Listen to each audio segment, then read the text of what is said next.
Assalamualaikum warahmatullahi wabarakatuh. Hamdan syukurillah. Lah sekalian, ketemu lagi dengan saya mata pelajaran pendidikan agama Islam.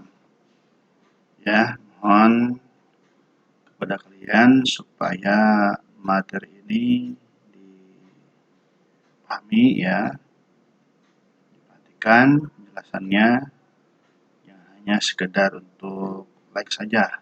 Ya. Mohon juga diperhatikan, jangan lupa tulis nama dan kelas pada kolom komentar ya. Oke, untuk materi kali ini kita akan membahas tentang meraih kasih Allah dengan ihsan ya. Di apa itu ihsan? Ya. Apa tujuannya ini adalah untuk memahami tentang apa itu meraih kasih Allah dengan ihsan. Ya, ingat, Allah adalah Maha Pengasih lagi Maha Penyayang. Ya. Baik, kita lihat gambar di sini. Ya, untuk meraih kasih sayangnya Allah adalah dengan mengasihi ya, diantaranya seperti pada gambar-gambar ini. Di sini terdapat beberapa gambar, salah satu perbuatan baik ya yang seyogyanya bisa dilakukan oleh seluruh umat muslim khususnya manusia dalam hal untuk meraih kasih sayang Allah ya. Ini ada gambar pertama adalah sedang melaksanakan sholat di dalam pesawat ya. Artinya ibadah itu ya di mana saja kita lakukan, terutama dalam kondisi-kondisi tertentu ya sifatnya Allah memberikan rukhsah atau keringanan ya pada seluruh umat muslim dalam menjalankan ibadahnya apabila dalam kondisi tertentu ya, tidak semuanya keringanan itu diberikan tapi hanya kepada kondisi tertentu seperti sakit ya, seperti dalam kendaraan, ini contoh dalam pesawat ya, kita akan melaksanakan ibadah haji kan tidak mungkin kita melaksanakan sholat sebagaimana kita sholat sedang di masjid ya, maka hal ini bisa dilaksanakan yaitu dengan cara duduk, tapi kewajiban itu tidak boleh ditinggalkan. Yang kedua, di sini ada kegiatan sunatan massal sebagai bentuk kasih sayang kepada sesama manusia ya, membantu orang-orang yang lemah, membantu orang-orang yang susah, kekurangan ya. Salah satunya adalah dengan cara melaksanakan kegiatan sunatan massal. Ada juga yang paling penting adalah berbuat baik kepada orang tua kita ya.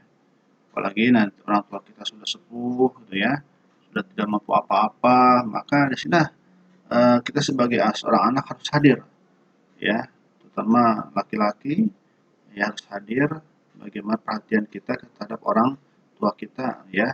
Jangan sampai ada dari sebagian ya orang menelantarkan orang tuanya, orang tua yang sudah begitu banyak jasanya kepada anaknya, tapi ada juga orang yang tega sampai melantarkan orang tuanya ya, apalagi dimasukkan panti jompo dan sebagainya, itu dosa besar ya.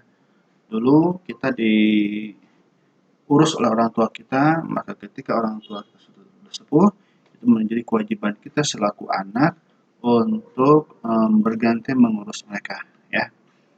Selanjutnya ada gambar tentang bagaimana kita berbuat baik kepada sesama makhluk Allah ya, contoh kucing ya, kucing untuk makan minum, ketika ada kucing minum jangan diusir tapi ya berbagilah dengan dia. Oke, lalu apa sih pengertian ihsan itu?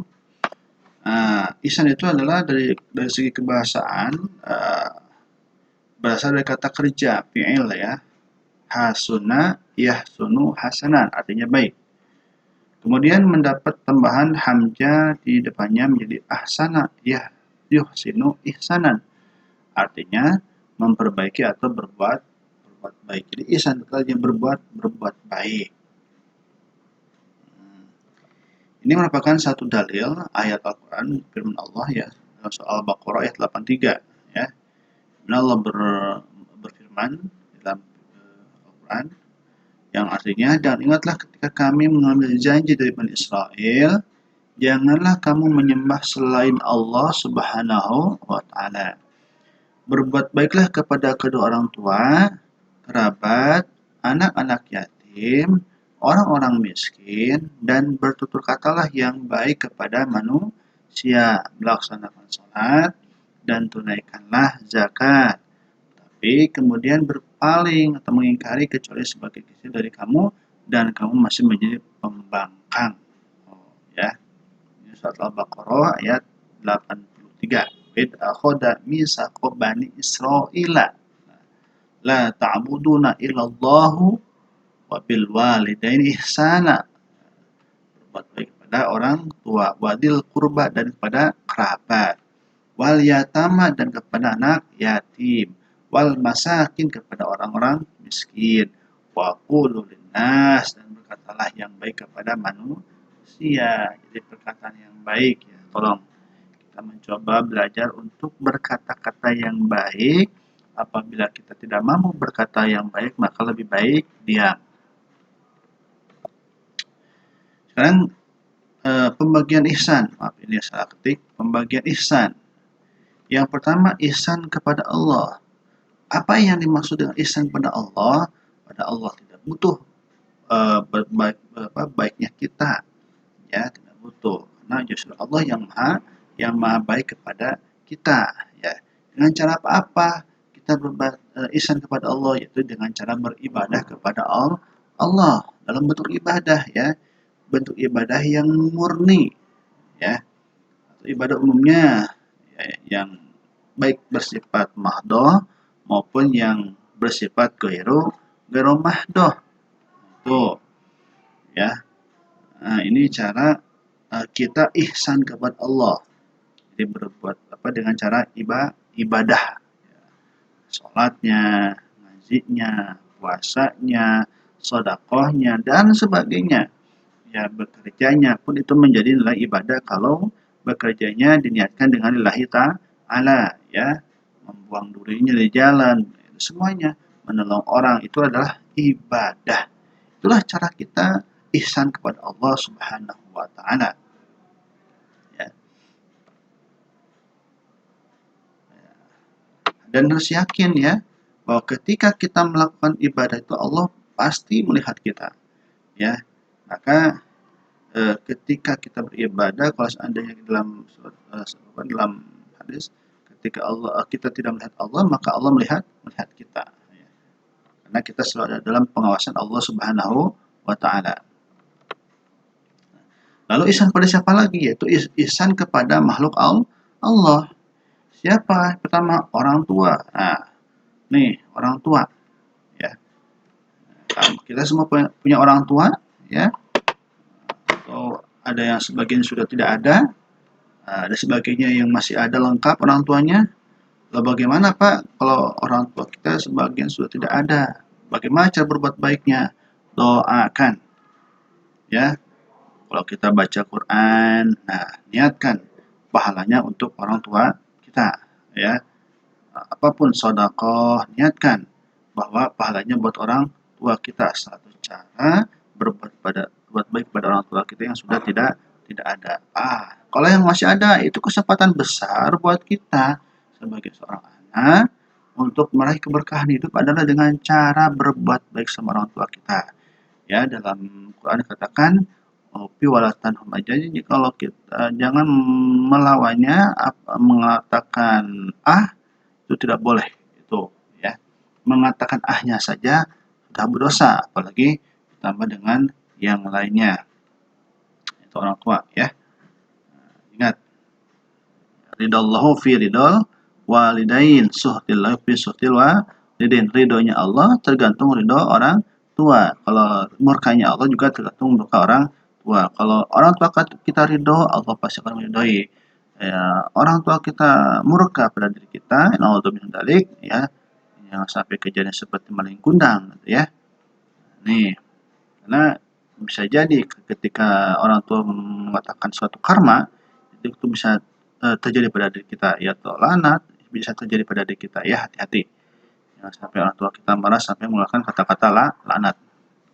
Terus kepada karib kerabat, ya, saudara-saudara kita, anak yatim, tetangga, ya,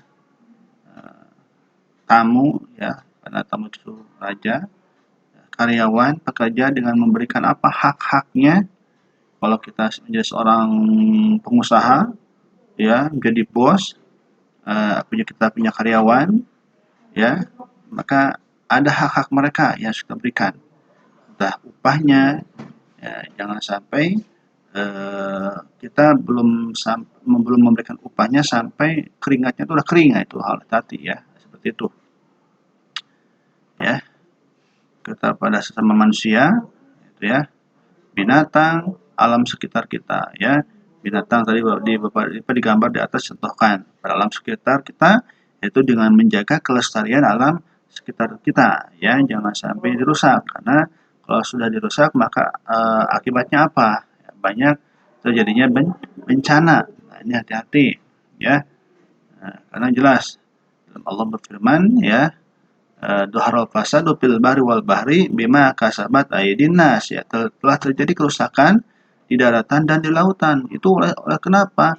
Karena disebabkan oleh perbuatan tangan-tangan manusia. Nah, itu, ya, merusak alam, berbuat maksiat dan sebagainya, itu dampak terjadinya kerusakan di alam, ya. Apa hikmahnya dan manfaatnya ihsan? Karena berbuat baik, ihsan kepada siapapun akan menjadi stimulus terjadinya balasan dari kebaikan yang dilakukan. Demikianlah Allah Subhanahu wa taala membuat sunnah atau aturan bagi alam ini, ada jasa, ada balas. Semua manusia diberi nurani untuk berterima kasih dan keinginan untuk membalas budi baik. Cobalah, umpamanya nih, kalau kita menolong saudara kita, tetangga kita nih, entah dengan bentuk memberikan pinjaman uang atau sebagainya, nanti suatu saat pasti itu ada balasannya buat kita, ya. Ya mungkin karena dulu tetangga itu dulu merasa dibantu oleh kita, maka dia ingin berbalas budi walaupun kita tidak mengharapkan balas budi itu, ya. Karena kita niatnya lillahi ta'ala itu, ya. Nah, demikian penjelasan dari Bapak, ya. Lagi mohon perhatikan dan tolong dicatat, ya, dan bukti catatannya dikirim di kolom komentar. Tolong dikerjakan, jangan sampai tidak, karena kalau tidak akan mendapatkan nilai. Sekian dari Bapak. Assalamualaikum warahmatullahi wabarakatuh.